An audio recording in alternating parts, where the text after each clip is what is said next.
بسم اللہ الرحمن الرحیم۔ میں آج جس موضوع پر گفتگو کرنے جا رہا ہوں وہ ہے حضرت محمد مصطفیٰ صلی اللہ علیہ وسلم کی ولادت باسعادت۔ رسول اکرم صلی اللہ علیہ وسلم کی ولادت باسعادت ربیع الاول کی 12ویں تاریخ صبح صادق کے وقت ہوئی۔ مورخین اور سیرت نگاروں کا اس تاریخ میں اختلاف ہے، مگر بیشتر نے اسے درست مانا ہے۔ سیرت النبوی صلی اللہ علیہ وسلم پر لکھی گئی پہلی کتاب سیرت النبی میں یہی تاریخ درج ہے، مگر بہت سے سیرت نگاروں نے 9 ربیع الاول لکھا ہے۔ یہ پیر کا دن تھا۔ آپ کی ولادت سے قبل عرب کے نجومیوں میں کسی بڑی شخصیت کی ولادت کا ذکر جاری تھا، اور اہل کتاب بھی اپنی کتاب میں جس آخری نبی کی آمد کے متعلق پڑھتے آئے تھے انہیں احساس ہو گیا تھا کہ اس نبی کی آمد کا وقت قریب آ چکا ہے۔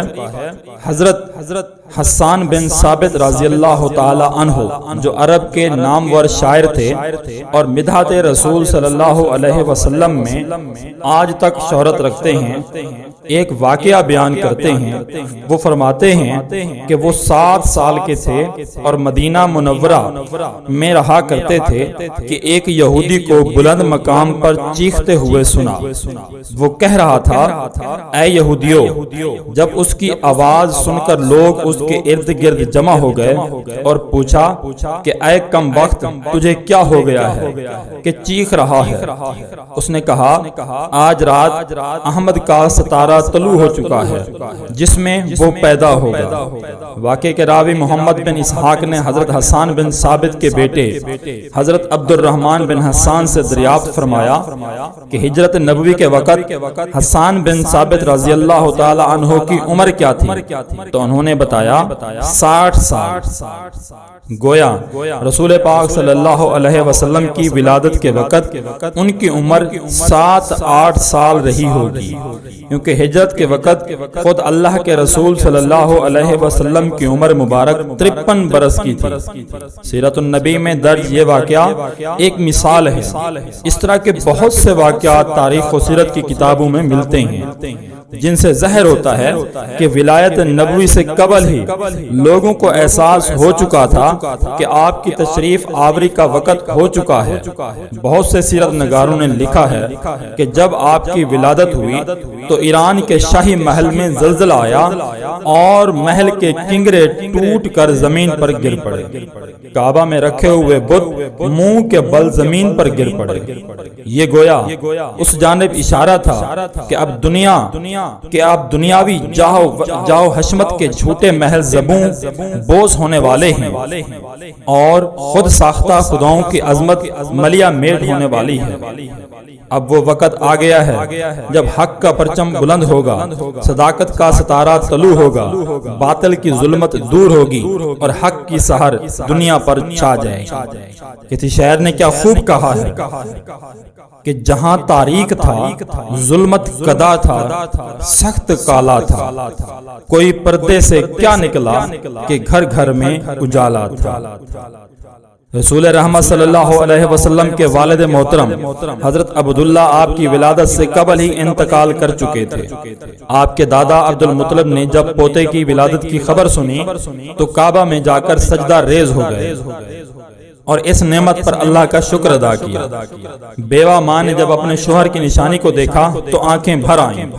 چچا ابو لہب نے جب بھتیجے کی پیدائش کی خبر سنی تو دل باغ باغ ہو گیا، اور خبر سنانے والی باندی صوبیہ کو آزاد کرتے ہوئے کہا کہ جا تو میرے بھتیجے کو دودھ پلا۔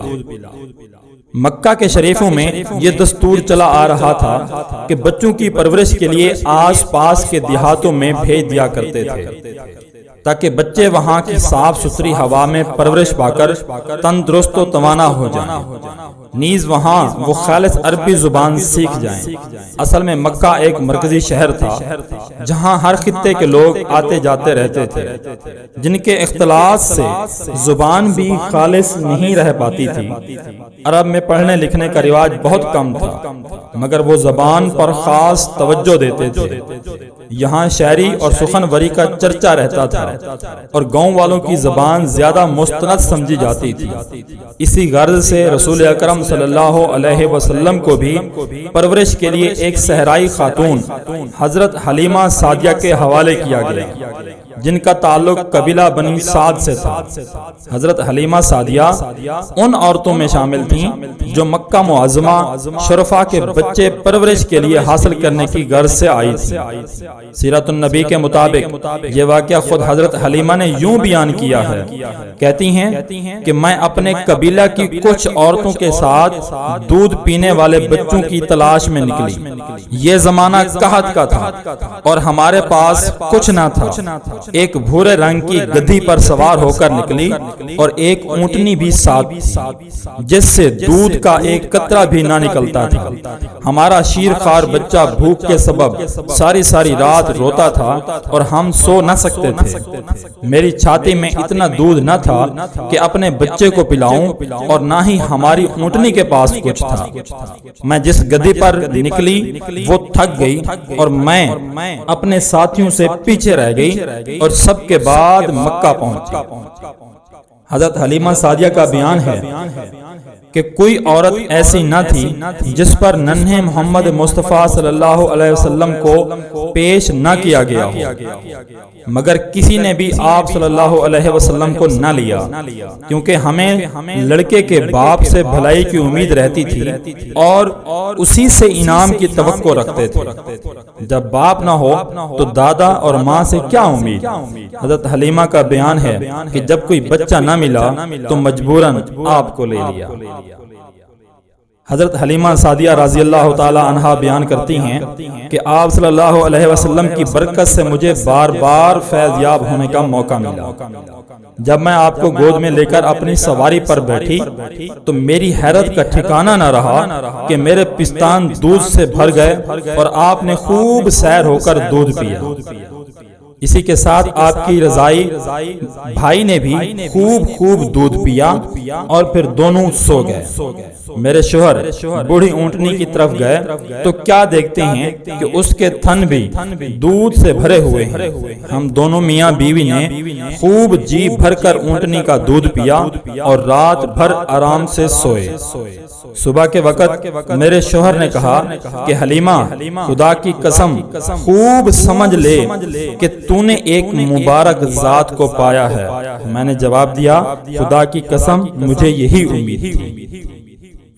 حضرت حلیمہ کا بیان ہے کہ جب ہم مکہ سے اپنے گاؤں کی طرف گدھی پر سوار ہو کر واپس جا رہے تھے تو اس میں اتنی طاقت آ گئی کہ پورے قافلے سے آگے نکل گئی۔ ساتھی عورتیں پوچھنے لگیں کہ حلیمہ کیا یہ تیری وہ گدھی نہیں جو مکہ آتے ہوئے تھی؟ آخر اسے کیا ہو گیا کہ اتنی تیز چلنے لگی؟ حضرت حلیمہ کے مطابق ان کا گاؤں بہت زیادہ قحط زدہ تھا، مگر جب رسول اللہ صلی اللہ علیہ وسلم کو اپنے ساتھ لائیں تو یہاں حالات ہی بدل گئے۔ وہ کہتی ہیں میری بکریاں چرنے جاتی تو خوب چر کر آتی اور خوب دودھ دیتی، حالانکہ دوسریوں کی بکریوں کے تھنوں سے قحط کے سبب ایک قطرہ دودھ نہ نکلتا۔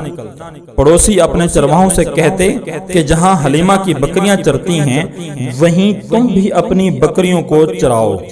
حضرت حلیمہ کے مطابق 2 سال تک یوں ہی آپ کی برکات سے مالا مال ہوتی رہیں اور آپ تندرست و توانا ہو گئے۔ دوسرے بچے اس قدر تندرست نہ تھے۔ 2 سال کے بعد آپ کو واپس مکہ لے کر آئیں تو والدہ ماجدہ حضرت آمنہ نے اپنی حیثیت کے مطابق انعام و اکرام سے حضرت حلیمہ کو نوازا۔ حضرت حلیمہ آپ کی برکات کو چھوڑنا نہیں چاہتی تھیں، لہٰذا دوبارہ اپنے ساتھ واپس لیتی آئیں۔ رسول محترم صلی اللہ علیہ وسلم نے خود اپنی ولادت کا ذکر بیان کرتے ہوئے کہا کہا، کہتے ہیں اچھا میں اپنے باپ حضرت ابراہیم علیہ السلام کی دعا اور حضرت عیسیٰ علیہ السلام کی بشارت ہوں۔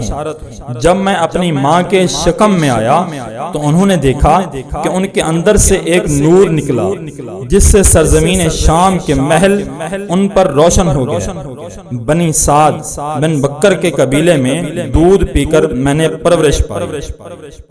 رسول اکرم صلی اللہ علیہ وسلم کو اللہ تعالیٰ نے بے مثل و بے مثال بنایا۔ جس طرح آپ کی نبوت اور بعثت بے مثال ہے، اسی طرح آپ کی ولادت بھی بے مثال ہے۔ یہی سبب ہے کہ جب ربیع الاول کا موسم میں بہار آتا ہے تو اہل عشق کے دل خوشیوں سے جھوم اٹھتے ہیں اور من کے گلشن میں عشق و عرفان کے پھول کھلنے لگتے ہیں۔ وَمَا عَلَيْنَا إِلَّا الْبَلَاغُ۔